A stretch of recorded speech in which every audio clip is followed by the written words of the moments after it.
हर हर महादेव दोस्तों। आज मैं आप सबके सामने पशुपतिनाथ व्रत कथा लेकर आई हूँ। आप सब इसे ध्यान पूर्वक सुने। सनातन धर्म में भगवान शिव को देवों के देव महादेव कहा जाता है। वे भोलेनाथ हैं जो अपने भक्तों की छोटी सी भक्ति से भी प्रसन्न हो जाते हैं। भगवान शिव के अनेक स्वरूप हैं। महाकाल, नटराज, अर्धनारेश्वर, त्र्यंबकेश्वर, विश्वनाथ और पशुपतिनाथ। इनमें से भगवान पशुपतिनाथ का स्वरूप अत्यंत कल्याणकारी और कृपालु माना जाता है। पशु का अर्थ है जीव और पति का अर्थ है स्वामी, अर्थात जो समस्त जीवों के स्वामी हैं। वहीं भगवान पशुपतिनाथ हैं।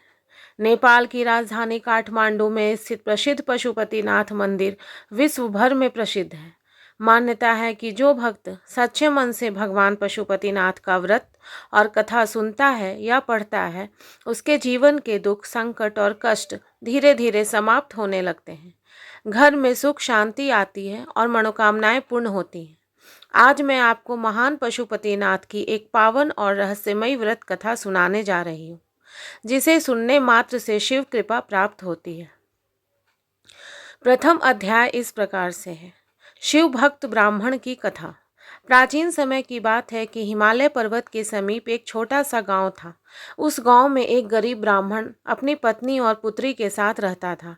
वह अत्यंत धार्मिक और भगवान शिव का अनन्य भक्त था। प्रतिदिन सुबह उठकर नदी में स्नान करता, बेलपत्र चढ़ाता और ओम नमः शिवाय का जाप करता। लेकिन उसकी आर्थिक स्थिति बहुत खराब थी। घर में कई बार भोजन तक नहीं बन पाता था।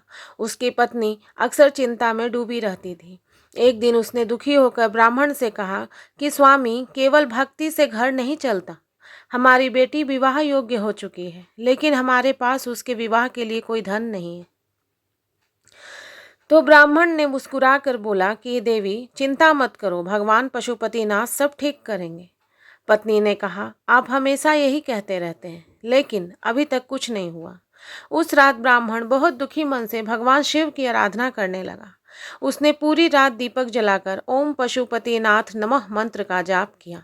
आधी रात के समय अचानक पूरा कमरा दिव्य प्रकाश से भर गया। ब्राह्मण ने देखा कि सामने स्वयं भगवान शिव पशुपति नाथ के रूप में प्रकट हैं। भगवान बोले कि वत्स, तुम्हारी भक्ति से मैं अत्यंत प्रसन्न हूँ। तुम सोमवार का पशुपतिनाथ व्रत करो और मेरी कथा को सुनो, तुम्हारे सारे कष्ट दूर हो जाएंगे। इतना कहकर भगवान अंतर ध्यान हो गए। अगले दिन से ब्राह्मण और उसकी पत्नी ने श्रद्धा से पशुपतिनाथ का व्रत किया। वे प्रत्येक सोमवार उपवास रखते, शिवलिंग पर जल चढ़ाते और कथा सुनते। कुछ समय के बाद उनके जीवन में चमत्कार होने लगे। एक दिन गांव का धनी व्यापारी उनके घर आया। उसने ब्राह्मण की पुत्री को देखा और उसके संस्कारों से प्रभावित होकर अपने पुत्र के लिए विवाह का प्रस्ताव रखा। विवाह बहुत धूमधाम से हुआ और ब्राह्मण का घर खुशियों से भर गया। ब्राह्मण ने समझ लिया कि यह सब भगवान पशुपतिनाथ की ही कृपा है। द्वितीय अध्याय। राजा विक्रमसेन की परीक्षा। बहुत समय पहले उज्जैन नगरी में विक्रमसेन नामक राजा राज्य करता था। वह वीर, न्यायप्रिय और प्रजा का हित चाहने वाला था। उसके राज्य में किसी प्रकार का दुख नहीं था, लेकिन एक बात राजा को हमेशा परेशान करती थी कि उसके संतान नहीं थी। राजा और रानी ने उनके यज्ञ, दान और पूजा करवाई, लेकिन उन्हें संतान सुख प्राप्त नहीं हुआ। धीरे धीरे रानी दुखी रहने लगी। एक दिन महल में एक वृद्ध साधु आए।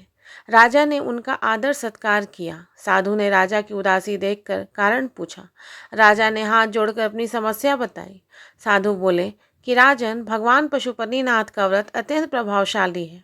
यदि आप और रानी श्रद्धा से 16 सोमवार तक यह व्रत करें तो आपकी मनोकामना अवश्य पूर्ण होगी। राजा और रानी ने उसी दिन से व्रत आरंभ कर दिया। वे प्रत्येक सोमवार मंदिर जाते, गरीबों को भोजन कराते और कथा सुनते। धीरे धीरे समय बीतता गया। 16वें सोमवार की रात रानी ने स्वप्न देखा कि भगवान शिव उन्हें आशीर्वाद दे रहे हैं। कुछ महीनों बाद रानी ने एक सुंदर पुत्र को जन्म दिया। पूरे राज्य में उत्सव मनाया गया, लेकिन भगवान अपने भक्तों की परीक्षा अवश्य लेते हैं। जब राजकुमार 10 वर्ष का हुआ तब वह अचानक गंभीर रूप से बीमार पड़ गया। बड़े बड़े वैद्य हार गए। राजा और रानी रोने लगे। तभी वहीं वृद्ध साधु फिर से महल में आए। उन्होंने कहा कि राजन, घबराओ मत, भगवान पशुपतिनाथ की कृपा से सब ठीक होगा। आज रात्रि पूरी श्रद्धा से रुद्राभिषेक करवाओ। राजा ने वैसा ही किया। पूरी रात महल में महामृत्युंजय मंत्र का जाप होता रहा। सुबह होते ही राजकुमार की तबीयत सुधरने लगी।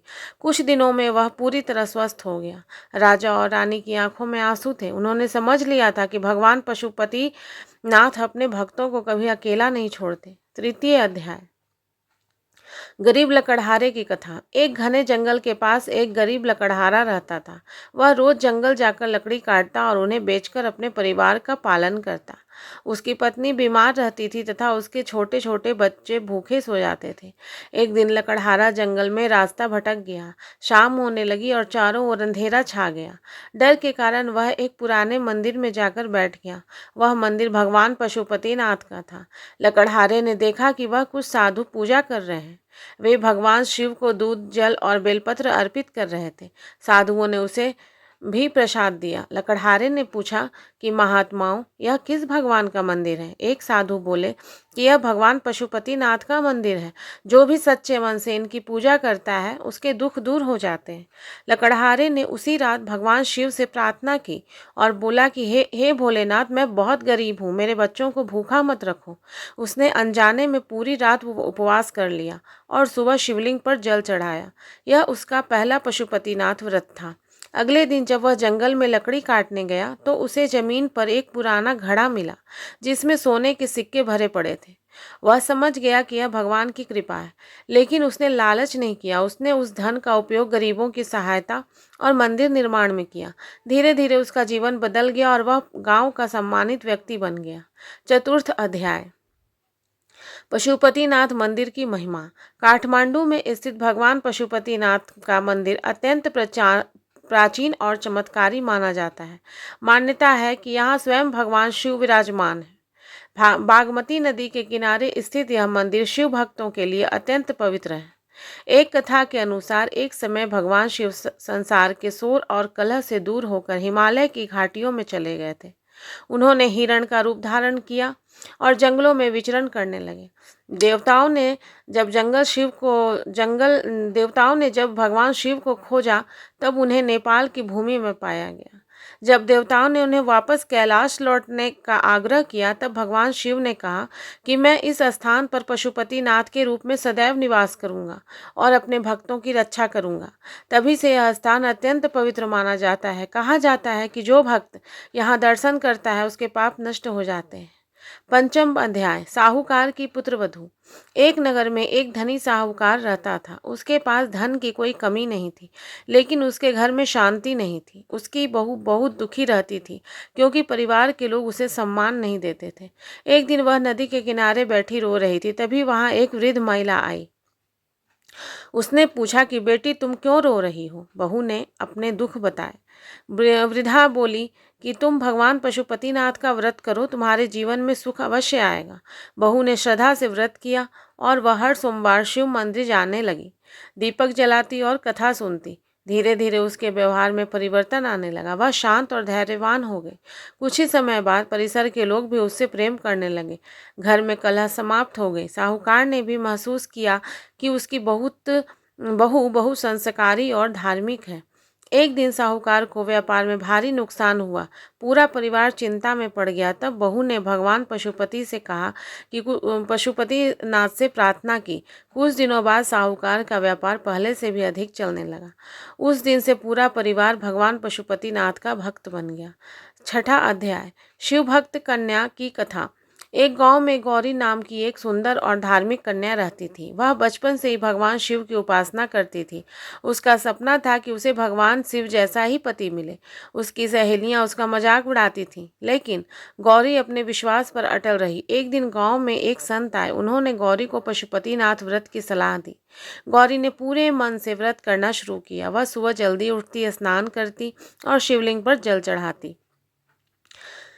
कुछ महीनों बाद पास के राज्य का राजकुमार शिकार करते हुए गांव में आया। उसने गौरी को मंदिर में पूजा करते देखा और उसके संस्कारों से प्रभावित हुआ। राजकुमार ने अपने माता पिता से गौरी से विवाह करने की इच्छा जताई। शीघ्र ही दोनों का विवाह हो गया। गौरी का जीवन सुख और समृद्धि से भर गया। वह हमेशा कहती कि यह सब भगवान पशुपतिनाथ की कृपा है। 7वां अध्याय, अहंकारी व्यापारी का परिवर्तन। एक नगर में मोहनदास नाम का व्यापारी रहता था। वह बहुत धनी था, लेकिन अत्यंत घमंडी भी था। वह गरीबों का अपमान करता और धर्म कर्म को व्यर्थ समझता था।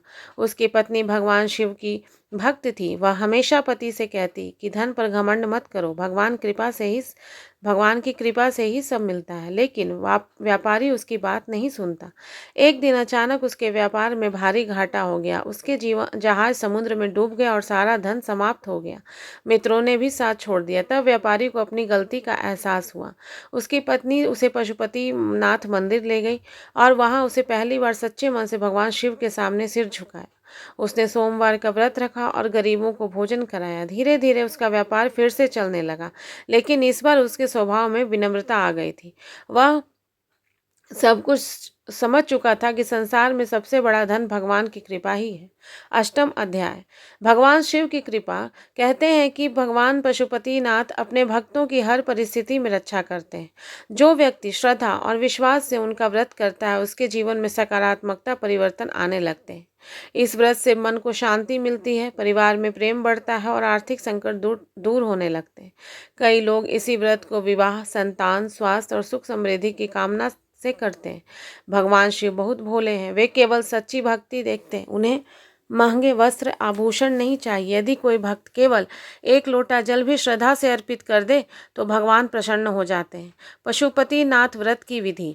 पशुपतिनाथ व्रत की विधि ये है कि सोमवार के दिन सुबह जल्दी उठें, स्नान करके स्वच्छ वस्त्र धारण करें, भगवान शिव या पशुपतिनाथ की प्रतिमा या शिवलिंग के सामने दीपक जलाएं, शिवलिंग पर जल, दूध, बेलपत्र, धतूरा और भांग अर्पित करें, ओम नमः शिवाय और ओम पशुपतिनाथ नमः मंत्र का जाप करें, पशुपतिनाथ व्रत कथा पढ़ें और सुनें।